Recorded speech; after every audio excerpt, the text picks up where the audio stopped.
Itangiriro igice cya 8. Umwuzure urakama, Nowa asohoka mu nkuge. Imana yibuka Nowa n'ibifite ubugingo byose n'amatungo yose byari kumwe nawe mu nkuge. Imana izana umuyaga ku isi, amazi atangira gukama. Amasoko y'ikuzimu araziba, imigomero yo mu ijuru iragomerwa, imvura iva mu ijuru iricwa. Amazi asubirayo ava ku butaka ubudasiba, ya minsi 150 ishize amazi aragabanuka. Mu kwezi kwa karindwi ku munsi wako wa 17, ya nkuge ihagarara ku musozi wa Ararati. Amazi agabanuka ubudasiba ageza ku kwezi kwa 10. Mu kwezi kwa 10 ku munsi wako wa mbere, impinga z'imisozi ziraboneka. Iminsi 40 ishize, Nowa akingura idirishya ryo mu nkuge yabajije, yohereza igikona, kirajarajara kugeza aho amazi yakamiye ku isi.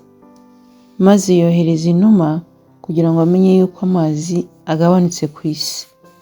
Maze ntiyabona aho ishinga ikirenge cyayo, imugarukaho ku nkuge kuko amazi yari akiri ku isi yose. Ayisingiriza ukuboko arayenda, ayisubiza mu nkuge. Asiba iminsi 7, yongera kohereza iyo numa kuva mu nkuge, igaruka aho ari nimugoroba, ifite ikibabi kibisi cy'umunzenze mu kanwa kayo, icyo yakuye ku giti. Bituma Nowa amenya yuko amazi agabanutse ku isi. Asiba indi minsi 7, yohereza ya numa, ntiyasubira kumugarukaho. Mu mwaka wa 601, mu kwezi kwa mbere, umunsi wako wa mbere, amazi akama mu isi. Nowa akuraho igipfundikiye ya nkuge, arareba, abona ubutaka bwumye.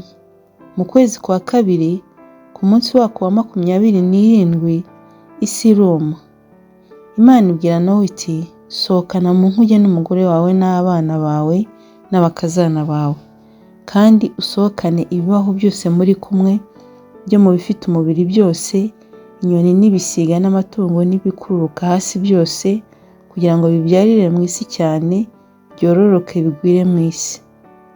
Nowa asohokana n'abana be n'umugore we n'abakazana be, amatungo yose n'inyamaswa zose n'ibikururuka byose, n'inyoni zose n'ibisiga byose, ibyigenza ku isi byose nk'uko amoko yabyo ari, bisohoka muri ya nkuge.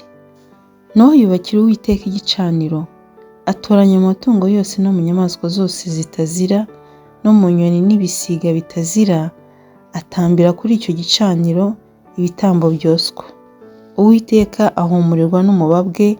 Uwiteka aribwira ati, sinzongera ukundi kuvuma ubutaka bw'abantu, kuko gutekereza kw'imitima y'abantu ari kubi uhereye mu bwana bwabo, kandi sinzongera kwica ibifite ubugingo byose nk'uko nakoze.